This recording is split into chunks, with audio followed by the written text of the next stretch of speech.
Lawyers of Reddit, what was your "oh now you fucked up" moment?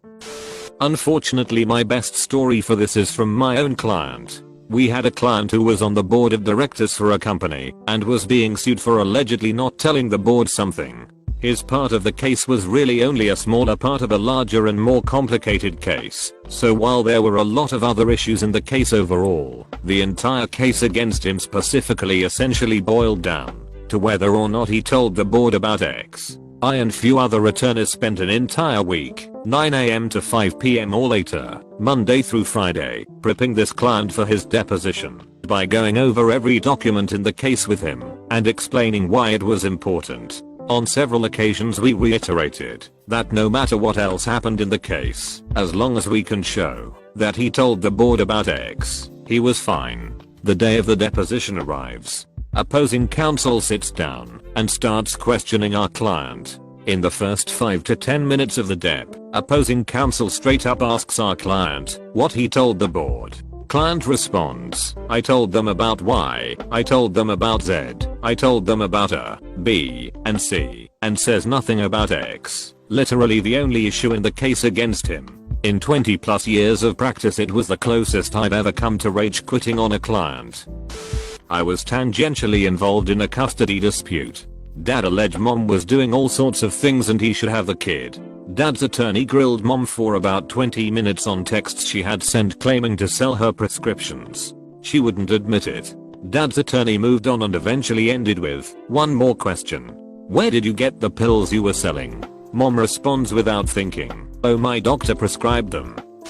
Years ago I worked in personal injury and we had a woman come to us saying that she slipped and fell outside of a nail salon because they hadn't swept up the wet leaves outside the door. So we take the case, and almost immediately we get a call from opposing counsel saying he's going to courier us something important. We open it, pop the disk in the computer, and right there is security cam footage of our client picking up the wet leaves, putting them on the sidewalk, and sitting down on them, before calling for help. I have never facepalmed so hard. Needless to say, we dropped the case. Had a bylaw officer harass me almost constantly for 8 months for violating a bylaw. I had parked my motorcycle in my driveway. He ordered me to remove it and tried to levy fines for the violation. He went after my landlord and tried to get me evicted. Eventually, I got a lawyer and filed a complaint. When asked to point to the bylaw I was breaking, he didn't even read it out, which basically read, "No parking or storing anything in a driveway other than an automobile." He seriously thought a motorcycle wasn't an automobile, because an automobile is a car. When I hired my lawyer and showed him the case, he said, "I'm not taking new clients right now, but I'll make an exception, because I'm personally offended that this is happening to you." Everything was thrown out, and I'm currently working on getting my legal fees and extra payments for all the harassment. A doctor testifying under oath that he deliberately chose not to inform a pregnant woman of a positive test result for a really severe genetic disorder because he figured because she was a member of his church she wouldn't have considered aborting the pregnancy under any circumstances. A primary care doctor who received a complex and technical test report from a genetics lab and simply forwarded it to the patient, who didn't really speak English and wasn't medically educated. She testified that she performed the minimum required diligence, which is not what you should say and expect a good outcome. This was in a custody dispute, jury trial. We represented the father of young twins, and the mother wanted child support. The issue was that, for the past 3 years, they had been sharing the kids exactly 50-50, as in he got a weekend, she got a weekend. One of them got Monday, Tuesday, the other got Thursday, Friday, and they split Wednesday. There was no reason not to have a shared custody order with each parent paying their own expenses, but she thought she could get more, so there we were. The thing was, she did not have a case. She kept taking the kids to CPS and child psychologists before the trial to make a reason why she should have primary custody, but we managed to get all of that excluded. So on the day of the trial, her big argument is that these kids have asthma, severe asthma, the kind of asthma that requires special equipment, and the father is ignoring these issues. He's negligent. He's endangering them. She should have custody. The trial is generally going our way. She's not a great witness, she doesn't have any medical records to back up these allegations, and we have the children's daycare teacher testifying that she doesn't know anything about any special equipment or severe asthma. But the moment that sealed the deal came when the mother called her last witness. The last witness to testify was the children's grandmother, the mother's mother. The jury already knew that she frequently babysat the two kids, and that her apartment was often a drop-off location for the kids. The mother swore that the grandmother never smoked in front of the kids, and that her apartment was not a dangerous environment for asthmatic children. The grandmother was called last minute by the mother as a rebuttal witness. As she took the stand, the grandmother leaned over into the microphone and cleared her throat. Ahem. It was a 2 or 3 second long expression of smoky phlegm. I don't recall exactly what the grandmother said in her testimony, but I remember she sounded like decades of 3-pack a day smoking when she said it. After a half hour of deliberations, the jury awarded primary custody to the father. He immediately started crying, while the mother sat motionless. It was a good result. Not a lawyer, but a law student. This was in a case that my professor showed us in class. Some guy was accused of something, I cannot remember what, but the judge spoke him free because there wasn't enough evidence he had done it. Guy said, "Thank you, judge, I'll never do it again." Dan appealed and got him convicted. Not a lawyer, but this happened to me. I was living in an abusive household where my partner, the roommate, and 2 of their friends were terrorizing me. I gave them 1 month's notice and moved out. They put some of my stuff on the lawn the day after I told them. It was horrible, but I got through it. Then, they tried to take me to small claims court and get like $3,500 from me for violating the lease. I didn't. I read it like 10 times and checked with the leasing office. Want to know what they didn't bring to show the judge? A copy of the fucking lease. The case was denied, and I never spoke to them again. I moved into a 3-bedroom townhouse with my son Kevin and 2 of his friends that he vouched for. I trusted his judgment. Once we were all living together, it became clear that the 2 friends were not trustworthy roommates. They gave another girl a key to our place, and apparently I was a petty bitch for not liking her and for wanting the key back. Matt was nice enough, but he tried to leave for the summer to a secluded internet-free camp without paying for rent.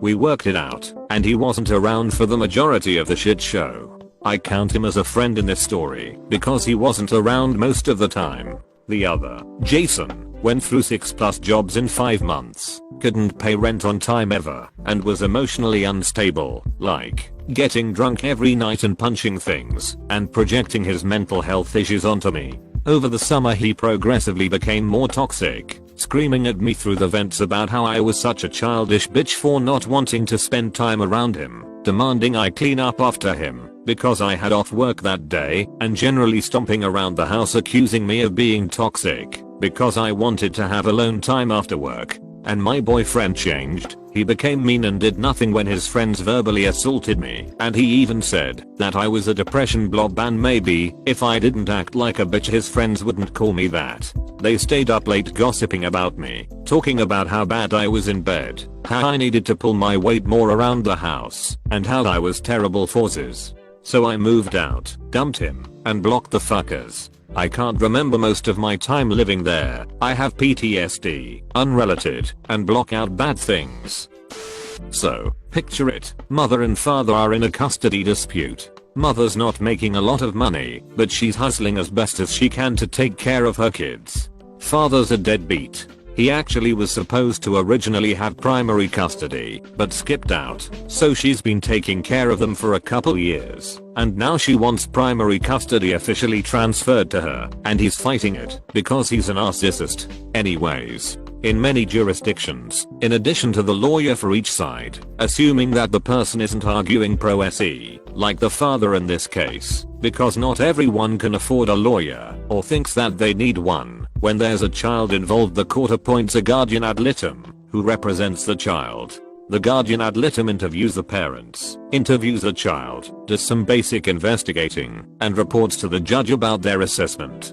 In this case, the guardian ad litem said outright that the mother was probably the better bet, but he thinks that both parents should take a drug test just in case. Both parents had previous substance abuse problems, and both claimed to be clean. Well, the judge has no problem with any of that and sends the parents off to be tested right then. Social services sent someone to administer the tests, I believe. That's done. Everybody comes back to the courtroom. Judge reads the results out loud. Mother tested negative for everything.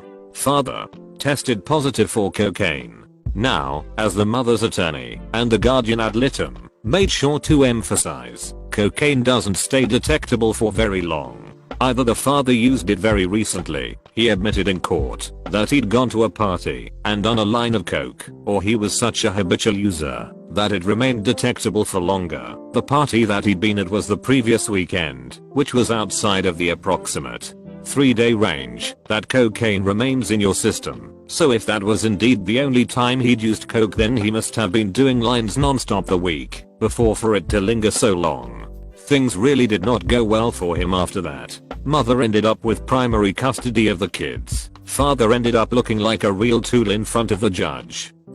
My father as a young lawyer was trying to get a case to take place in one state and not another because the insurance laws were more favorable in state A. The company he was in litigation with wanted it in state B for that reason and claimed they only distributed in state A but had no locations in it and should not have to go to court in state A. Well, this company was a soda company and my dad has a major diet soda addiction. He goes through at least a 12-pack a day. So they were in a meeting with the soda company lawyers and took a break and he went downstairs to get a diet soda. When it came out, he noticed on the can that it said distributed by the Ziz Soda Company of State A. So he got another diet soda and brought that one upstairs to the meeting. The Ziz Soda Co decided to settle after that. This was in the late 70s or early 80s, I believe.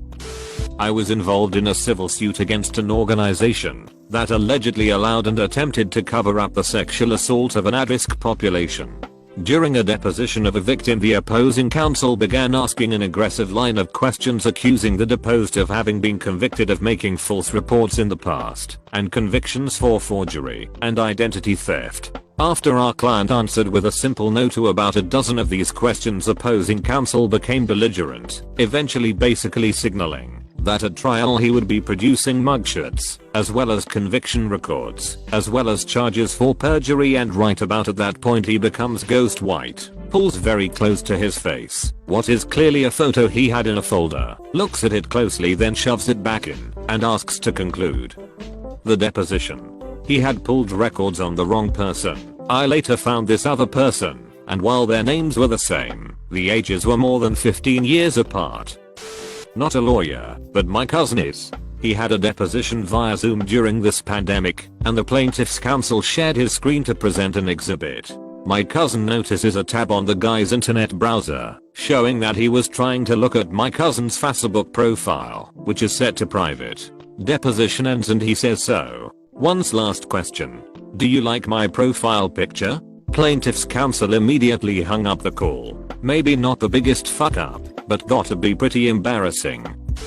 Posted this one a little while ago, but it does fit here. Not a lawyer, but I have a similar type of experience to share. Where I live, municipal zoning rights are controlled by a board that has a nickname of the Green Taliban. So named because they are drop dead heart attack serious about anything to do with environmental regulations. I live in one of the most left-wing, environmentally conscious areas of the country. Their answer to anything that isn't 100% in compliance with the most stringent environmental codes is almost always no. Anyways, this millionaire decides to move out to the area and buys an acreage. His plans for developing the land include creating an artificial cave for wine tasting parties by blasting one into a cliff using mining explosives, and creating a new stream by draining a water body located on the property. Needless to say, these actions were rather controversial amongst the community, and he had to have a public hearing, which I attended, in front of the zoning board to explain himself.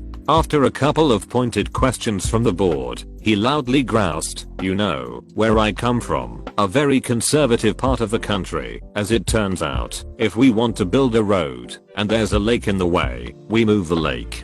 That was about the point where I thought to myself, yeah, you definitely just lost your case. Congratulations on passing into local legend, though.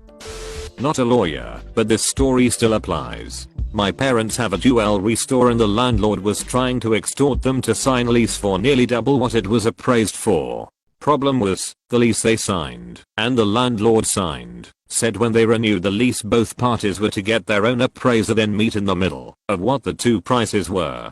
Landlord didn't like what his appraiser said, so he refused to tell my parents what the appraisal was. So for 2 years he sent every lawyer in town to try to kick them out. They tried everything but legally had no leg to stand on. Well, unfortunately during this time the landlord developed Parkinson's and his mind started to go. We finally got him to do a deposition and that's where everything went to hell for him. It was like he drank a truth serum. He just told all. My parents' lawyer would ask things like, "Why did you not show the appraisal to my clients?" And he'd say, "It wasn't what I wanted. I wanted them to pay more, so I hired other appraisers and paid them off to raise the price nearly double." Or another one was, "Why did you want them to pay you in gold that you would then sell back to them? Remember it's a jewelry store," he said. "Oh, I didn't want to pay taxes." It was sad honestly. His lawyer by the end of it all just had his head in his hands. We had a new lease within a month for less than we originally even offered, and he had to pay back 75% of our legal fees.